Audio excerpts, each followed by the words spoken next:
स्थानीय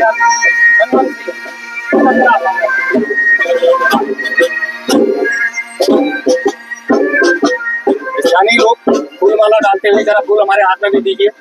शहीद को प्रणाम करते हैं, शहादत को सलाम करते हैं, सैल्यूट करते हैं सभी।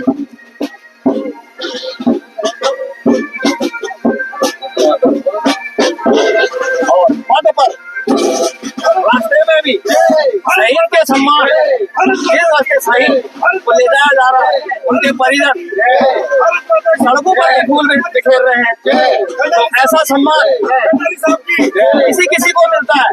मृत्यु आज नहीं तो कल सबकी होती है, इसलिए सम्मान की मौत हो, आदत हो, तो जननी जन्मभूमि स्वर्गादपि गरीय से जन्मभूमि के लिए जो बलिदान देगा उसे भगवान श्री हरि चरणों में स्वर्ग में स्थान देते हैं।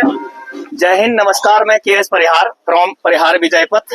तो आज यहाँ पर आसाम राइफल के एक वयोवृद्ध पेंशन आने वाले थे। सर नाम क्या था उनका? नंदन सिंह कंडारी, रहने वाले चौमुली गढ़वाल के थे और 60 साल नौकरी होते। तो आसाम राइफल के थोड़ा इतिहास की बात करते हैं। 1836 में जब नॉर्थ ईस्ट सेक्टर के चाय बगानों की रक्षा करने के लिए, उनके बस्तियों की रक्षा के लिए जब ट्राइब्स उन पर बार बार हमला करते थे तो उनका गठन हुआ और 1870 के दौर में इसे आसाम पुलिस का नाम दे दिया गया और उसमें 3 बटालियनें शामिल की गई, जिसमें लखीमपुर बटालियन, लुइस हिल बटालियन और नागा हिल बटालियन को डाला गया। और प्रथम विश्व युद्ध के बाद इसमें एक बटालियन और जोड़ दी गई और इस प्रकार से उसका गठन हुआ। और जब द्वितीय विश्व युद्ध हुआ तो इनका नाम बदलकर आसाम राइफल कर दिया गया। इसके पहले जो फाउंडर्स थे, जो महानिदेशक थे, सिद्धिमान रॉय साहब। तो एक छोटा सा इतिहास है आसाम राइफल का। और 1962 की लड़ाई के बाद इसके कम से कम आज की डेट पर 46 बटालियन है और कम 20 बटालियनों को, जिसे हम म्यांमार या भूटान कहते हैं और चाइना की सीमा साथ में लगती है, उनकी रक्षा के लिए। और शेष 26 बटालियन आज भी CICT ऑपरेशन में है। तो सैनिक एक कठिन नौकरी है। गोली लगना ही शहादत नहीं होती है। विपरीत परिस्थितियां, मौसम, ट्रेनिंग की हालत, उस टेरेन की बनावट इस प्रकार की होती है कि कभी भी, जैसे पेंशन आने ही वाली थे, उम्मीद थी कि घर आएंगे, अपने बाल बच्चों नाती पोतों से मिलेंगे, लेकिन अचानक शहादत हो जाती है। तो इसीलिए नौकरियां सभी करते हैं। मैं बार बार कहता हूं, स्पेशल स्टेटस सैनिक को इसलिए दिया जाता है कि आपके बीच का कोई न कोई शहीद हो जाता, किसी के सर पर, माथे पर टीका लगा के नहीं भेजते कि आज ऑपरेशन में जाएंगे, ये ही शहीद होगा। इसीलिए आपको उसके स्टेटस और अधिकार मिलता है और आपको पूर्व सैनिक कहा जाता है। लेकिन भारत सरकार से, सभी जनता से मेरी बार बार प्रार्थना है कि जो जीवित हम लोग हैं उन्हें क्या आप इसी प्रकार का सम्मान देते हैं या नहीं। तो इस पूरे क्षेत्र को सहसपुर क्षेत्र कहा जाता है। और आज ठीक मेरे सामने, जरा नजदीक लाइए कैमरा, विधायक जी है सहदेव पुंडीर जी। इस गमगीन माहौल में और श्रद्धा के लिए और शहीद को सम्मान देने के लिए स्थानीय विधायक होने के नाते अपनी पूरी जिम्मेदारी निभाते हुए यहाँ पर आए हैं। तो सर, सैनिकों के बारे में, शहीदों के बारे में कुछ कहना चाहोगे? सर्वप्रथम तो मैं जो आज हमारे शहीद नंदन सिंह कंडारी जी, मैं उनको अपनी सच्ची श्रद्धांजलि अर्पित करता हूं और ईश्वर से प्रार्थना करता हूं कि प्रभु अपने चरणों में उनको स्थान दें और इस दुख की घड़ी को सहने की परिवार को शक्ति प्रदान करें। और सैनिकों का जो बलिदान है वो कभी भुलाया नहीं जा सकता। आज अगर हम खुली हवा में यहाँ पर सांस ले रहे हैं तो हमारे सैनिकों का बहुत बड़ा योगदान। और वो सैनिक जो बॉर्डर पर रहकर भी अपने प्राणों की परवाह नहीं करते, ये नहीं पता कि कहाँ दुश्मन की गोली, आतंकवाद की गोली, कब उनका शरीर छलनी कर जाए, लेकिन उनके मन में एक ही भावना रहती है कि मेरे भारत माँ का मस्तक झुकने ना पाए। मैं ऐसे शहीदों को सलाम करता हूँ, अपने सैनिकों को सलाम करता हूँ। और यहाँ पर जो हमारे पूर्व सैनिक हैं, मैं उनको भी जो हूँ उनका भी आभार व्यक्त करता हूँ, उनको भी सलाम करता हूँ। इसलिए कि आर्मी में रहने पर भी देश की सेवा हमारे सैनिक भाई करते हैं। और आर्मी से सेवानिवृत्त के बाद भी मैं देखता हूं कि 24 घंटे जहां समाज को उनकी आवश्यकता होती है, हमारे सैनिक भाई लगातार समाज की सेवा में लगातार सेवानिवृत्त के बाद भी रहते हैं। ऐसे में सैनिकों का जो हमारा योगदान है, क्या वो ऑन ड्यूटी हो या सेवानिवृत्त के बाद, उनको भुलाया नहीं जा सकता। ऐसे सैनिकों को मैं सलाम करता हूँ। जब तक सूरज चांद रहेगा नंदन सिंह जब तक सूरज चांद रहेगा, जब तक सूरज चांद रहेगा, जब तक सूरज चांद रहेगा। तो ये स्थानीय जनता, सैनिक और पूर्व सैनिक, क्योंकि 1962 के बाद वैसे भी आसाम राइफल सबसे पुरानी पैरामिलिट्री फोर्सेज है। 1962 युद्ध के बाद इन्हें सेना के नियंत्रण में दे दिया गया। आज इनके महानिदेशक यानी डायरेक्टर मेजर जनरल रैंक के होते हैं और सैनिकों की तरह इनकी बनावट है। जिस तरह आपके ऑर्गेनाइजेशन की बनावट है उसी प्रकार की बनावट होती है। तो आप सर अपना परिचय देंगे। धन्यवाद। मैं अशोक नेगी, असम राइफल पूर्व सैनिक संगठन का सचिव हूँ। कारगिल चौक हमारा ऑफिस है। तो परसों ये सूचना मेरे को मिली है कि जो हमारे भंडारी जी हैं, उन्होंने, उनके पड़ोसी हैं, उन्होंने कहा कि ऐसे ऐसी गतिविधि होगी। और जो कंडारी जी, नंदन सिंह कंडारी जी, जब मैं 1 साल उनके यूनिट में भी रहा और वो जिस कंपनी में थे उनका आना जाना था, हमसे मिला। तो ये बड़ी दुखी की घड़ी है। और सबसे बड़ा जो हमारे जो सैनिक हैं आर्मी के, और उन्होंने बड़ा सहयोग दिया है गौरव सैनिक संगठन के, जिनका एक चैनल है परिहार साहब, ये इनको बहुत बहुत मैं धन्यवाद अदा करता हूं। और जो हमारे बीच में आज ये लोग जुड़े हुए हैं तो हमें बड़ी क्षति हुई है और हम ये जो संवेदना व्यक्त करते हैं दुखी परिवार से, हम ईश्वर से प्रार्थना करते हैं कि जो इनके परिजन हैं, रिश्तेदार हैं, हम पूर्व सैनिक हैं, इस क्षति को सहन करने की शक्ति दे ईश्वर, और हम दिवंगत को प्रभु के चरणों में स्थान मिलने की ईश्वर से प्रार्थना करते हैं। धन्यवाद। भारत माता की। तो ये शोकाकुल सभी लोग, परिजन, ग्रामवासी, रिश्तेदार, और ये देखिए आप नजदीक सूबेदार मेजर रैंक पर थे और पेंशन आने ही वाले थे।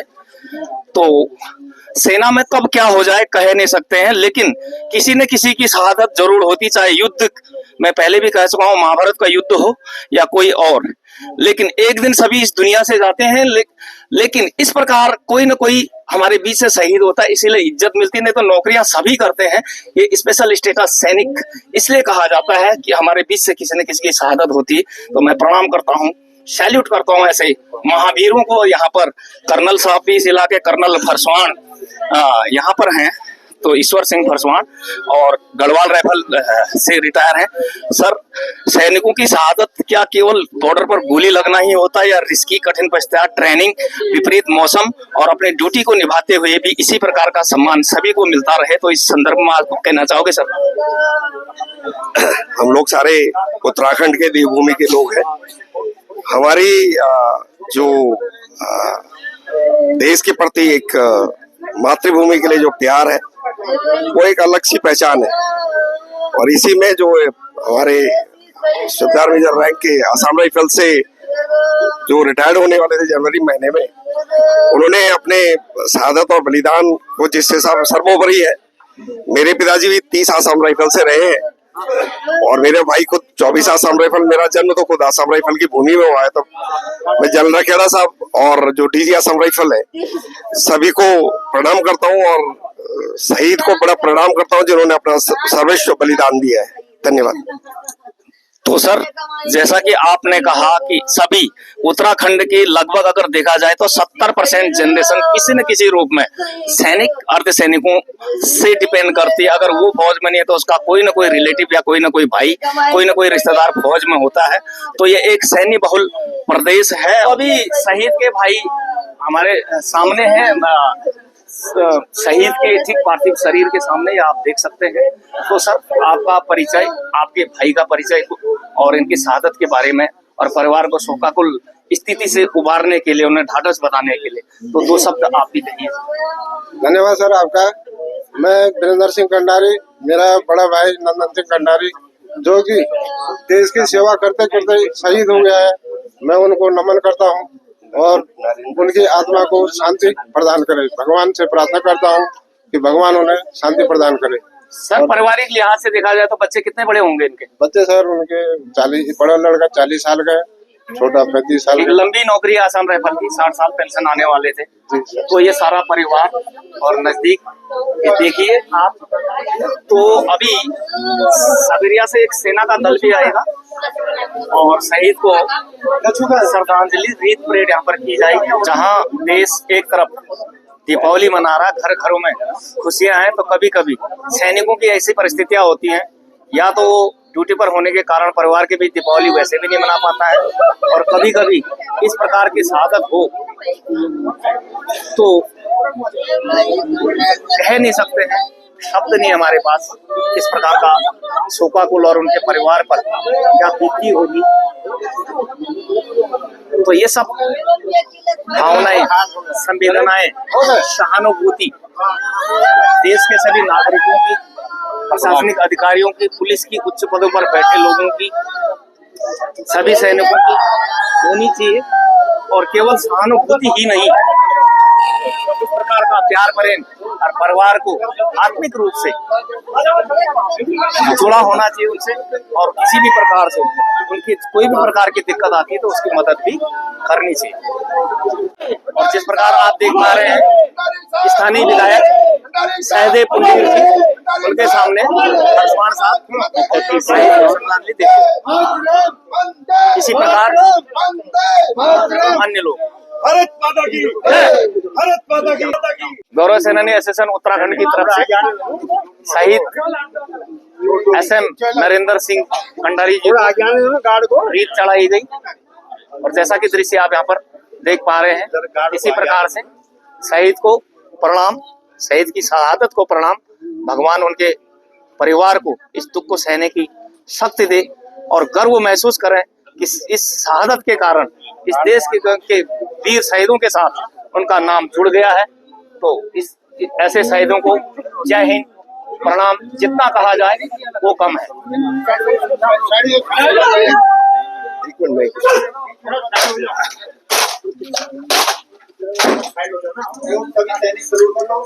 गढ़ी कैंट से आए हुए सैनिकों ने रेड परेड शुरू और ये सलामी शस्त्र शहीद के नाम।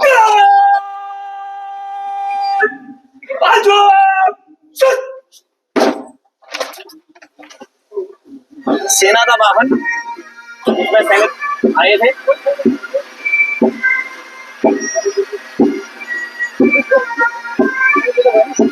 तो कई बार इसमें नरेंद्र सिंह कहा गया है, घरेलू नाम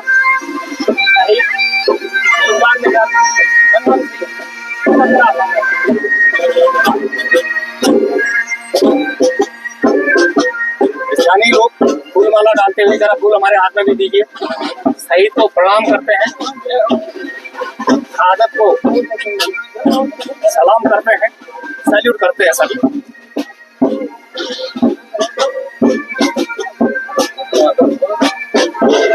और पद पर रास्ते में भी शहीद के सम्मान जिस रास्ते शहीद को ले जाया जा रहा है, उनके परिजन सड़कों पर फूल बिखेर रहे हैं। तो ऐसा सम्मान किसी किसी को मिलता है।